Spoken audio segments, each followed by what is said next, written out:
तालाबपुर गांव में बल्लू और बलराम नाम के दो युवक रहा करते थे। वो दोनों कोई काम धंधा नहीं करते थे, बल्कि वो गांव में चोरियां किया करते थे। उनकी हरकतों की वजह से सारा गांव परेशान था। वो सुबह से लेकर शाम तक कल्लू चाय वाले की दुकान पर बैठा करते और किसी न किसी के घर पर चोरी करने की योजना बनाते। बलराम और बल्लू कल्लू की दुकान पर बैठे हुए चाय पी रहे थे। क्यों भाई, ऐसी क्या आफत आ गई? अच्छा खासा तो गांव है हमारा। तू समझ नहीं रहा बल्लू, गांव के सभी लोग जान चुके हैं कि हम दोनों चोर हैं, इसीलिए कोई हम दोनों को सम्मान नहीं देता। अरे सम्मान का क्या अचार डालेंगे, हमें तो बस पैसे चाहिए। बेवकूफ कहीं के, मैं तुझे कुछ समझाने की कोशिश कर रहा हूँ, लेकिन तेरी खोपड़ी में मेरी बात फिट ही नहीं बैठ रही। बल्लू, गांव के सभी वासी अब हमसे बहुत चौकन्ने हो गए हैं। पिछले एक हफ्ते से हम जिस किसी के भी घर में चोरी करने के लिए घुसते हैं, उस घर का कोई ना कोई सदस्य हमारा स्वागत करने के लिए पहले से ही बैठा होता है। बात तो तुम्हारी बिल्कुल सही है बलराम, लेकिन हम जाएंगे कहाँ? हम दोनों के पास जो कुछ बचे कुचे पैसे थे वो तो समाप्त हो गए। तभी वहाँ पर गांव का मुखिया आकर कल्लू से बोला, अरे कल्लू भाई, कल मेरी बिटिया की शादी है, मैं तुम्हें न्योता देने आया हूँ। आखिरकार तुम हमें कई सालों से अपने हाथ की बनी हुई चाय पिला रहे हो। मुखिया को देखकर बल्लू खुश होते हुए बोला, ये क्या मुखिया जी, सिर्फ कल्लू भाई को निमंत्रण देंगे, हमें और बलराम को निमंत्रण नहीं देंगे? तुम दोनों तो मेरे घर के आसपास भी मत भटकना। भला ये क्या बात हुई मुखिया जी, हम भी इसी गांव के वासी हैं। तुम दोनों इस गांव के वासी होने के नाम पर कलंक हो। याद रखना, मैंने सिर्फ तुम दोनों की सेवा के लिए ही घर के बाहर लठैत बैठा रखे हैं। अगर तुम दोनों मेरे घर के आसपास भी दिखाई दिए तो मैं तुम्हारी हड्डियां तुड़वा दूंगा। इतना कहकर मुखिया क्रोधित होकर वहाँ से चला गया। ये मुखिया पता नहीं अपने आप को क्या समझने लगा है। सही बोल रहे हो बलराम, ये तो कल्लू भाई के सामने हमारा अपमान करके चला गया। माना कि हम दोनों चोर हैं, मगर हमारा भी कोई सम्मान है। चोर होने के साथ साथ हम इस गांव के वासी भी हैं। अगर ये मुखिया हमें निमंत्रण दे देता तो भला इसका क्या बिगड़ जाता? कोई बात नहीं बलराम, आज रात हम दोनों इस मुखिया के घर पर ही चोरी करेंगे और इसके उन लठेतों को भी देख लेंगे जो इसने हमारी सेवा के लिए बैठा रखे हैं। रात के वक्त बल्लू और बलराम मुखिया के घर के पास पहुंचकर चौकन्नी नजरों से इधर उधर देखने लगे। मुखिया ने अपने घर के बाहर कुछ आदमी बैठा रखे थे जिनके पास लाठियां मौजूद थीं, मगर बल्लू और बलराम छत पर चढ़ने में माहिर थे। कुछ ही पलों में वो दोनों मुखिया के घर की छत पर चढ़ गए।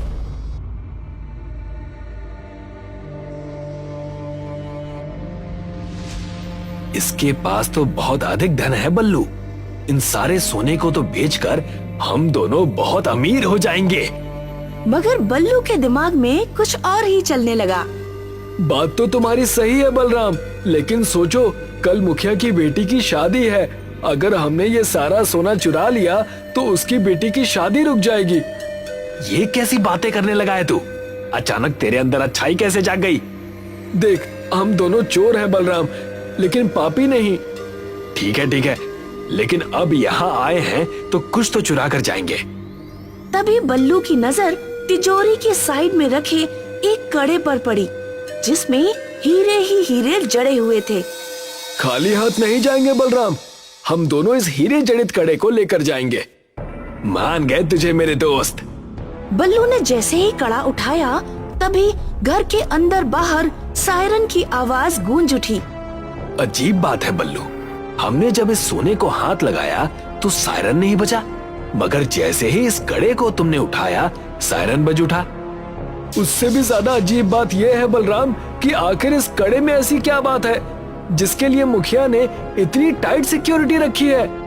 मुझे लगता है कि इसमें जड़े हुए हीरे बहुत ही कीमती होंगे। तभी बल्लू और बलराम के कानों में बहुत से लोगों की जूते की आवाजें टकराई। लगता है वो सब इसी कमरे की ओर आ रहे हैं। अब हम क्या करें? अगर हम दोनों पकड़े गए तो मुखिया हम दोनों को जिंदा नहीं छोड़ेगा। जो भी होगा देख लेंगे। इस कड़े को अपनी जेब में छुपा ले। तभी वहाँ पर मुखिया अपनी सिक्योरिटी को लेकर आ गया। वो बल्लू और बलराम को देखते हुए क्रोधित होकर बोला, देखते क्या हो, पकड़ लो इन दोनों को। वो कड़ा मुझे किसी भी कीमत पर चाहिए। बल्लू और बलराम भागने में भी माहिर थे। वो दोनों बहुत फुर्ती से वहाँ से भाग गए, मगर वो दोनों इतने घबराए हुए थे कि वो शहर की ओर नहीं बल्कि जंगल की ओर भागे। भागते भागते वो एक बड़ी सी नदी की तरफ आ गए। लगता है हम दोनों घबराकर उल्टी दिशा की ओर भाग आए। सही कह रहा है यार, अब क्या करें? लगता है इस बार हम दोनों पक्का पकड़े जाएंगे।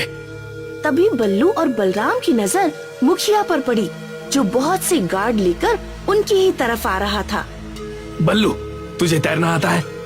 हाँ हाँ, मुझे तैरना आता है, लेकिन इतनी बड़ी नदी हम कैसे पार करेंगे? जो भी होगा देख लेंगे, फिलहाल तो अपनी जान बचाओ। बल्लू और बलराम दोनों नदी में कूद गए, मगर नदी इतनी बड़ी थी कि वो दोनों तैरते तैरते थक गए, मगर नदी का किनारा आने का नाम ही नहीं ले रहा था। तभी एक बहुत बड़ा मगरमच्छ उन दोनों के सामने आ गया। हमारे साथ तो वही हो गया बलराम कि आसमान से गिरे और खजूर पर अटके। ये मगरमच्छ हमें नहीं छोड़ेगा। हिम्मत मत हार बल्लू, हमने बड़ी बड़ी मुसीबत का सामना मिलकर किया है। इस मगरमच्छ की क्या औकात है? पागल हो गया है क्या?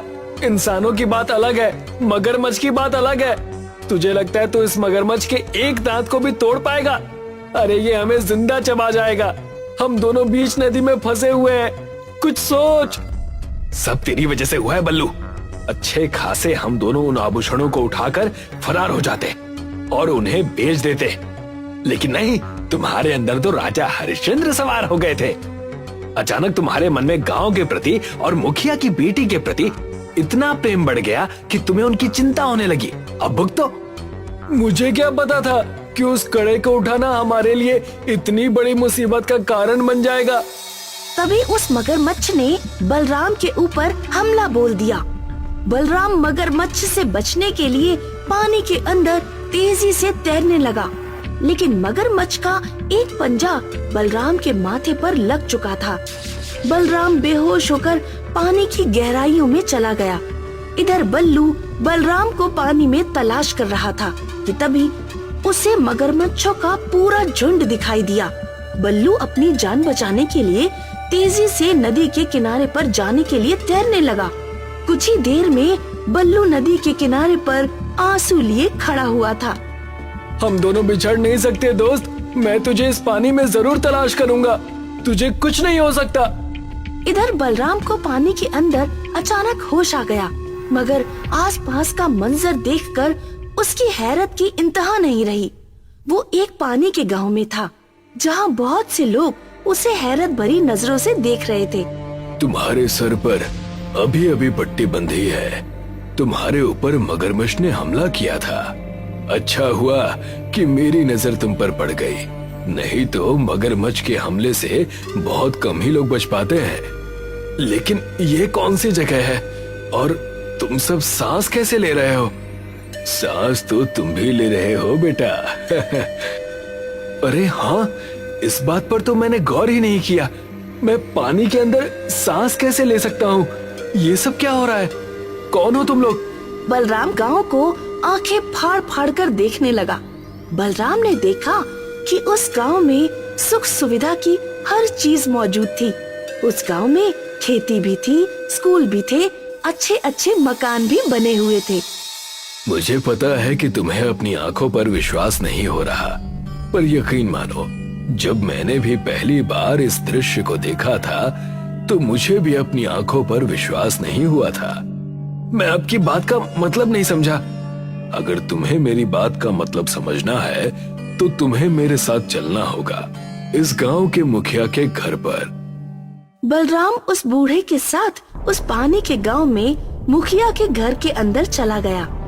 बलराम ने देखा कि मुखिया की बहुत बड़ी हवेली बनी हुई थी और मुखिया एक कुर्सी पर चिंतित अवस्था में बैठा हुआ था। अरे, तुम तो पृथ्वी के वासी लगते हो। आपने बिल्कुल सही कहा किसी जमाने में हम भी पृथ्वी पर ही रहा करते थे, लेकिन भाग्य को कुछ और ही मंजूर था। यही बात तो मेरी समझ में नहीं आ रही मुखिया जी कि ये सब कुछ कैसे संभव हो सकता है। पानी में इंसान कुछ मिनट से ज्यादा सांस नहीं ले सकता, लेकिन आप सब तो यहाँ पर ऐसे रह रहे हैं जैसे कि आपको पानी से कोई फर्क ही नहीं पड़ता, और मैं भी यहाँ पर सांस ले पा रहा हूँ। कृपया करके इस रहस्य से पर्दा हटाइए। दरअसल तुम जितने भी लोगों को देख रहे हो वो सब किसी जमाने में जिंदा थे। इनमें से अब कोई भी जिंदा नहीं है, हम सब शापित हैं। मुखिया की बात सुनकर बलराम फटी फटी आंखों से मुखिया को देखते हुए बोला, तो क्या मैं भी शापित हो गया हूँ? नहीं, तुम शापित नहीं हुए। तुम तो जरूर बहुत ही दयालु भाव के व्यक्ति हो, वरना तुम इस शापित गांव में नहीं आ पाते। इस गांव को सिर्फ वही देख सकता है जिसका मन इस पानी की तरह साफ हो। शायद आपको किसी ने गलत जानकारी दी है मुखिया जी, मैं तो एक चोर हूँ। चोरी तुम शायद मजबूरी में करते होगे, पर तुम्हारा मन अभी भी साफ है।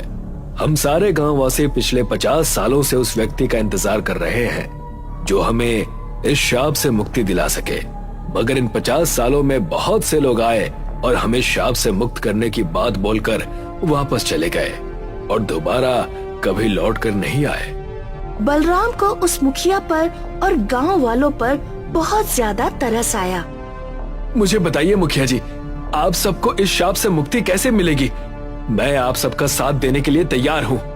सबसे पहले तुम्हारे लिए ये जानना जरूरी है कि हम सब शापित कैसे हुए। आज से 50 साल पहले ये गांव तालाब के किनारे पर स्थित था और मैं इस गांव का मुखिया था। एक दिन मैं जंगल की तरफ जंगल के रास्ते में भटक गया और वहां मुझे एक साधु मिले जिनके शरीर से खून निकल रहा था। दरअसल उनकी बाह में एक तीर घुसा हुआ था और साधु के हाथ में हीरा जड़ा हुआ एक कड़ा था। वो कड़ा बेहद शक्तिशाली था और जादुई भी। उस समय साधु अपनी अंतिम सांसें गिन रहा था। उस साधु ने वो कड़ा मुझे दे दिया और साथ ही साथ मुझे निर्देश भी दिया कि ये कड़ा जिस किसी भी व्यक्ति के पास रहेगा उस व्यक्ति के पास धन की कोई कमी नहीं होगी। मगर याद रखना, अगर किसी गलत मनुष्य ने तुमसे ये कड़ा चुरा लिया तो तुम और तुम्हारा गांव शापित हो जाएगा और तुम्हारा पूरा गांव तालाब में डूबकर मर जाएगा। लेकिन तुम सब मर के भी मरोगे नहीं और पानी के अंदर ही जीवित रहोगे और तालाब के पानी से बाहर कभी नहीं जा पाओगे। मुखिया की बात सुनकर बलराम गहरी सोच में पड़ गया। बलराम ने अपने साथ घटी घटना मुखिया को बता दी कि किस तरह से वो उस गांव के मुखिया की तिजोरी से ठीक वैसा ही हीरा जड़ित कड़ा चुरा कर भागे थे जिस कड़े की वो बात कर रहा था। मैं जानता हूँ, दरअसल तुम्हारे गांव के मुखिया के पूर्वज डकैती किया करते थे। वो लोगों को जान से मारकर उनका धन छीन लिया करते थे और एक दिन इस मुखिया का दादा मेरे घर में घुस आया और उस कड़े को चुरा कर ले गया। अगले ही दिन हमारा पूरा गांव तालाब में डूब गया और तब से हम लोग ऐसे ही इसी तालाब के अंदर रहते हैं। वो कड़ा मेरे दोस्त बल्लू के पास है। बताइए, मुझे उस कड़े का क्या करना होगा? कुछ नहीं, तुम्हें सिर्फ उस कड़े को अपने गांव के मुखिया के सामने तोड़ना है और कड़ा तोड़ते ही हम सब शाप से मुक्त हो जाएंगे। लेकिन मेरा दोस्त बल्लू पता नहीं कहाँ होगा। तालाब का मुखिया रहस्यमयी तरह से मुस्कुराता हुआ बोला, तुम्हारा दोस्त तालाब के उस पार किनारे पर बैठा हुआ रो रहा है। हम गांववासी तुम्हें उस तालाब के किनारे पहुंचा देंगे। तालाब के मुखिया ने बलराम को दूसरे छोर के किनारे पर पहुंचा दिया। बलराम ने देखा, आंखों में आंसू लिए हुए तालाब को ही देख रहा था। बलराम को देखकर बल्लू प्रसन्न हो गया। बलराम ने एक ही सांस में सारी घटना बल्लू को बता दी। हमें उनकी मदद करनी चाहिए। सही कहा बल्लू, चलो मुखिया के पास चलते हैं। इधर मुखिया अपने आदमियों के साथ क्रोधित अवस्था में बैठा हुआ था कि तभी बल्लू और बलराम उसके सामने आ गए। तुम दोनों ने मेरी नाक में दम कर रखा है। सीधी तरह से वो कड़ा मेरे हवाले कर दो, नहीं तो अंजाम अच्छा नहीं होगा। हम सब कुछ जान गए मुखिया, तुम्हारे धनवान होने का राज भी और तुम्हारे पूर्वज डाकू थे इस बारे में भी। पकड़ लो इन दोनों नमूनों को और मार मार कर हालत खराब कर दो। तभी बल्लू ने अपनी जेब से वो कड़ा निकालकर जमीन पर बुरी तरह से पटक दिया। कड़ा चकनाचूर हो गया और उसमें जड़ित हीरे गिर पड़े और कुछ ही देर में उस तालाब के सारे वासियों की आत्माएं निकलकर बाहर आ गईं। वो सभी गांववासी शाप से मुक्त हो गए और मुखिया नजरें नीची करके चला गया।